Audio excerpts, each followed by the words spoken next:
Alright guys, welcome back to the Gaming Wolf. So I have made this particular video. It's a compilation of around 10 games for the i3 processor. This is for the people especially who are on extreme low budget and probably have an office PC or anything like that, who wanted to know how the graphics would look on a low end PC. So this particular the configuration of this particular PC is it's an i3 processor with around 8 GB of RAM and onboard graphics, and the CPU is also a dual core CPU.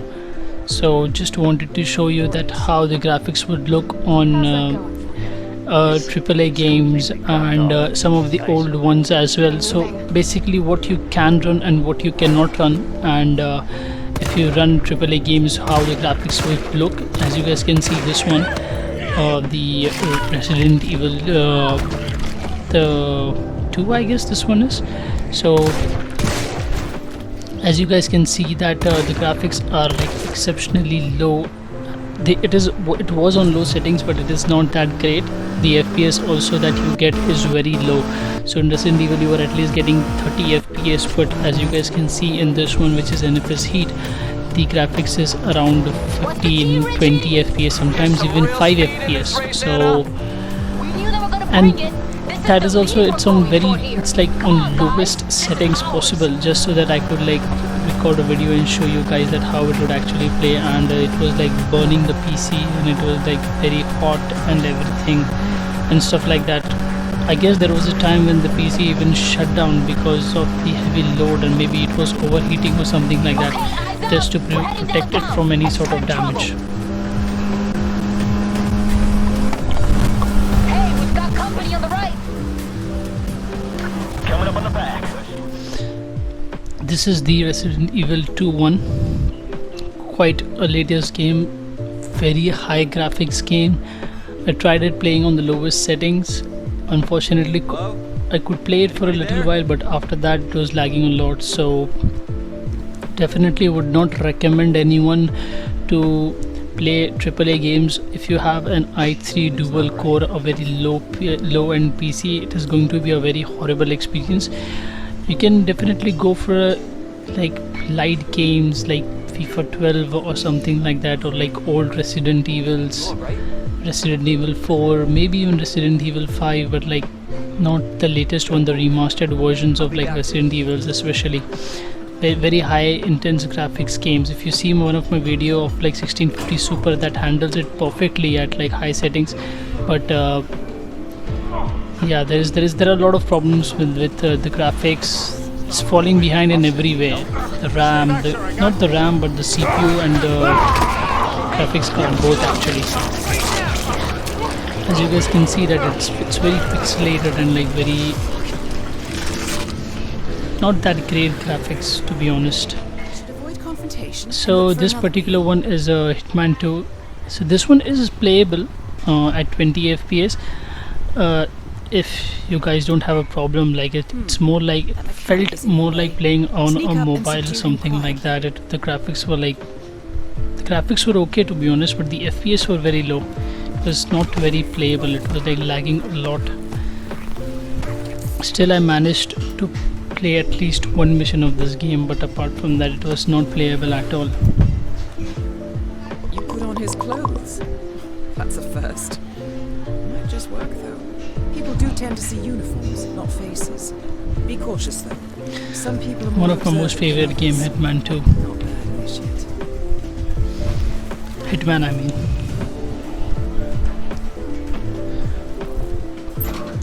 So if you guys have such a PC, an i3 one, and if you're struggling to play with it, I would recommend you guys to change the CPU first of all, if that's possible, and then go for a different graphic card, because the first first try to change the graphics, since it will be an onboard graphics. If you guys must be having, you can buy a 1030 GT 1030 at least. It will come it should be in your budget, or else I would suggest you to like saving up at least, so that if it can at least be playable, because as you guys can see the stats, the CPU is not going to 100%, but the GPU is causing a lot of problems.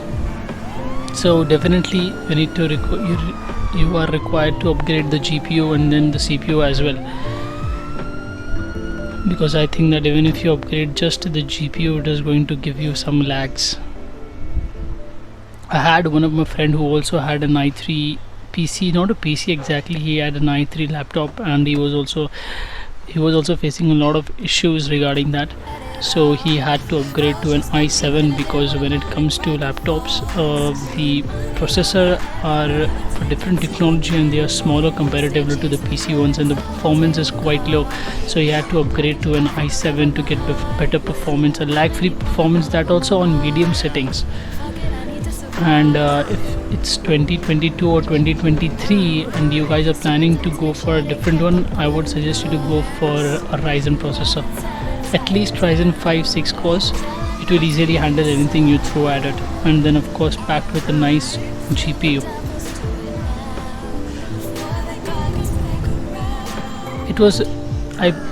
It was giving me quite impressive FPS considering that it was a dual core i3 processor on GTA. Around 30 FPS, had a lag free experience guys. It was okay, it was quite okay. Now this one is the most wanted version, so this was also quite okay. It was giving good FPS, 40 to 42. If it were a normal game, not a racing game, then it would have not lagged, but even at 44-45, as you guys can see that there are little bits of stutters and not quite enjoyable. And there were times when the sound was lagging, the picture was lagging behind and the sound was ahead, and problems like that. Had quite a bad experience, not that enjoyable. Most of the times all of these games that I've tested out on this PC was just to show you guys, and it was not like even one of them that I would say that okay fine, this was very nice and it was very enjoyable. So if you guys are planning to go for an i3 processor, then in today's time I would suggest that you should at least go for a quad core processor in i3, and at least go for a 10th generation if you want to like at least like have a lag free experience, if not the best experience or a normal experience.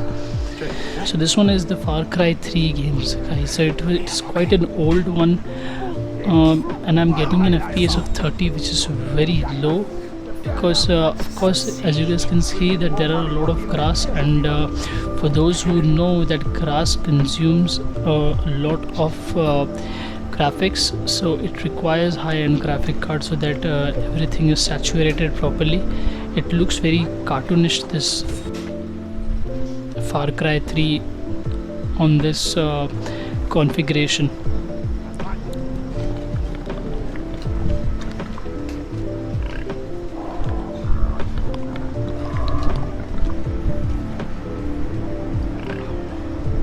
If you compare this Far Cry to the current Far Cry that is there in the market, there is a huge difference, not just in the graphic but in the gameplay as well.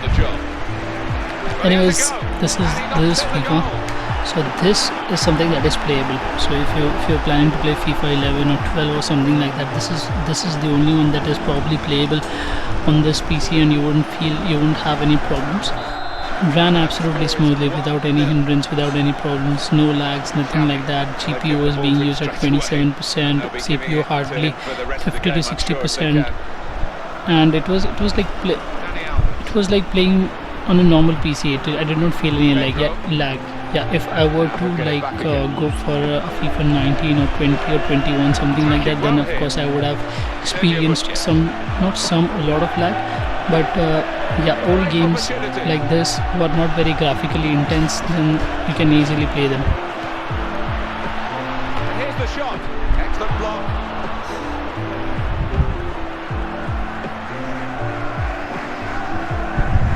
The next one is Max Payne, that is also on low settings.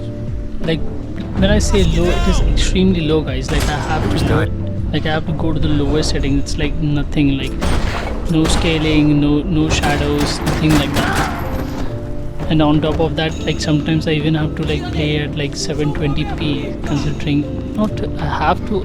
It's not that I have a choice. I literally have to play at 720p. Otherwise, like it doesn't even work. So this one is at I guess at this time when I was recording this one, I had 4 gigs of RAM. I'm not really sure, but looking at the stats, it seems like I had 4 gigs of RAM at that time. Only this time she wasn't calling for more vodka in her Cosmo. Max Payne 3 was playable. I would say playable, not enjoyable. It was playable on this configuration. Thank God for globalization. Of course, it was one hell of a game at the time when it was launched. Even the graphics were like one hell, like very nice. It was launched in PS3, I guess. Don't be stupid! Don't be stupid! Let it go! Let it go! Come on! It might have been stupidity, drunkenness, or maybe both. But before I knew it, I was back taking insane risks, trying to save fallen women. This was one of the best scenes of the game where he was like sliding through and like giving shots of the slow motion and stuff like that. I remember. So the next up is the FIFA 13 one. Just wanted to show you guys a little bit later on than the 11 and 12 with how it handles. It was handling it pretty smoothly. Was getting quite good FPS around 60. But still, I don't know whether you guys can notice it or not. I was facing some sort of little bit lags. Not quite enjoyable, to be honest.